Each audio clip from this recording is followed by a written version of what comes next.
Good morning, good morning. Welcome to another beautiful morning. It's raining here again today, so hopefully I'll be able to speak quickly enough before it downpours. We are on day 25 already. I can't even believe it, of our parenting challenge. And today I'm going to be talking about chores. Now, first, I just want to think about the word chores. I mean, just the word chores sucks, right? And the minute anything sucks, our brain shuts down and we don't want to do it. So sometimes it's just about changing the language about how we do things. Instead of homework, for example, looking at school time learning or home time learning or something like that, right? But when it comes to chores, maybe it's helping hands. In my house, we have a clean 30, where every day we have a scheduled clean 30. I mean, it's not necessarily consistent every day. It just depends on what our schedules are like. But we know when clean 30 happens, we go around the house tidying up as a family. And that's a key. We're doing it together. There's nothing worse when you have to chug away at your chores when people are doing other things. Even if you're doing work and you're on your computer or you're texting someone, to kids, why do you get to be on the computer when I have to do chores, right? So we do all of those things together. Now, the key is that really is the key, that it's a cooperative sort of activity that we're doing, and we get to pick and choose what we want to do. And we know at the end of that 30, there's something to look forward to. We always play a little game, even if it's just a quick card game that takes 3 minutes, a quick card game, or if we have more time, we can play other games. So they've got something to look forward to.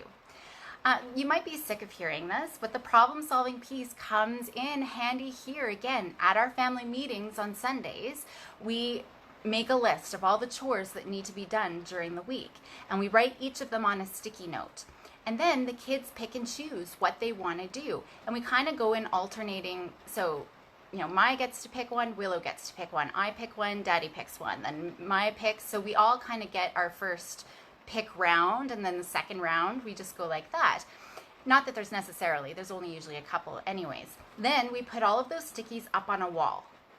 As the kids finish their chore, they take the sticky from the wall and they put it onto a finished board that we have.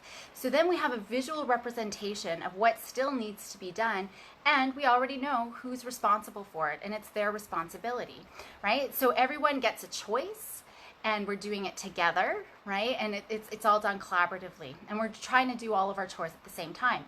So really it's about creating this cooperative environment versus forcing our kids to do things that we want. And when we create our home to be one filled with cooperation, kids want to contribute, right? They learn that that's part of being the family. And when parents tell their kids to do their chores, in a commanding way, think of yourself. If anyone's just told you you must go do this, or demanding that you do this, the last thing you want to do is fulfill that command, even if it's your boss, right? Because it becomes this expectation that's like, hey dude, just say please, right? So we don't want our kids feeling like they're being forced, right? Or we don't want them feeling like they're slaves. It's really interesting. I often ask kids why they think it's important to do chores. And they often say because they're slaves for their parents of some sort, or their parents are lazy, their parents are too busy. They don't actually get the understanding that we want our kids to do chores so that they can learn those skills, so they can be responsible, independent adults, and they know how to do those things when they're grown up. They don't think about that. They just see it's a punishment on me so that I can make my parents' life a little bit easier, and we don't want that either. So it's really interesting when we look at that. And then they're just building up resentment, right? They're not building that responsibility and the want to do it. And that's what we want to do. We want to get our kids wanting to help us. And so that, again, they're feeling like they're contributing and they're feeling like they're doing something valuable, and it just helps build their empowerment. They usually want to help with things that we say no to. And I've given lots of examples of this in the past. Even my daughter wanted to help my husband. He got this cool toilet cleaning brush, like it's an electric power, and she's like, Dad, can I come clean the toilets? And he's like, no dude, this is a one-man job, right? And so he's like, just go do your vacuuming. She hung her head and it put up a fight. She didn't want to vacuum, she wanted to clean the toilet, right? Because now he had this cool toy to clean the toilet with. Later on, she came out and I was doing lawn work, and it's funny actually how my husband was doing the toilets and I'm doing lawn work. But anyway, she asked if she could help, and I know that what I can do compared to what she can do, and trying to put leaves into the bag, kind of makes a mess. But I said, yeah, kiddo, I would love your help. And guess what? She helped vigorously for 2 hours. She did an amazing job. And she was so motivated by it. She knew she was helping. She knew she was contributing.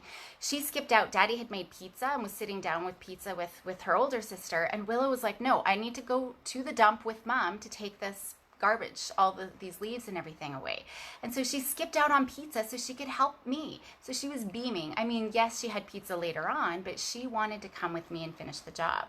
So we got to see what piques their interest. If they know they're doing something valuable, that's really going to help.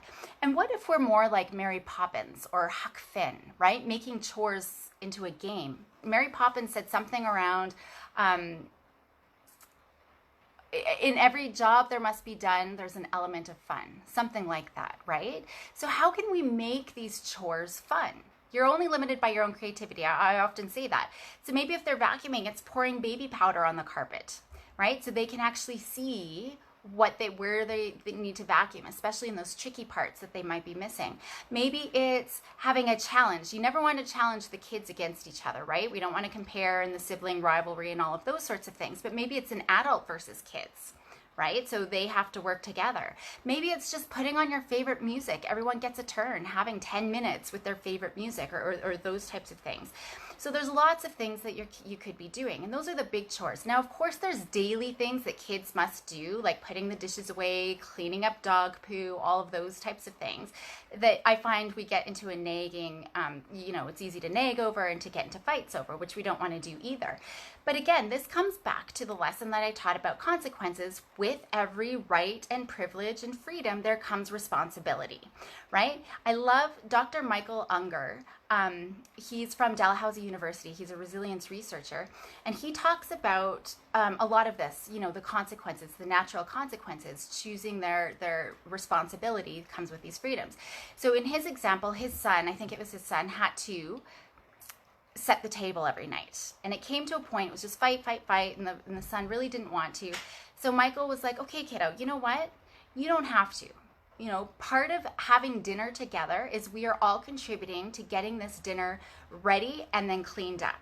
And that's your contribution to this family dinner. But if you don't want to do it, that's cool. You don't have to be part of this dinner, right? It's that whole no skin off my back, even though inside you're like, yeah, just come and eat. So he said, you're free to make your own dinner. And so his son's like, yeah, that's awesome. So he pulls out the peanut butter and the jam, and he gets his bread, and he makes a peanut butter and jam sandwich, and he eats his sandwich. Next night, peanut butter and jam, eats his sandwich. Third night, he's like, peanut butter and jam, right? And the fourth day, Michael was like, so bud, what do you think today? Are you going to make your own dinner, or are you going to come join the family? And the son's like, no, I'm going to still make my own dinner. So Michael's like, okay, cool, totally cool. Went to the grocery store, bought his son's favorite, like all the ingredients to make his son's favorite meal, and then came home, made a whole fresh lasagna and garlic toast and Caesar salad, his son's favorite.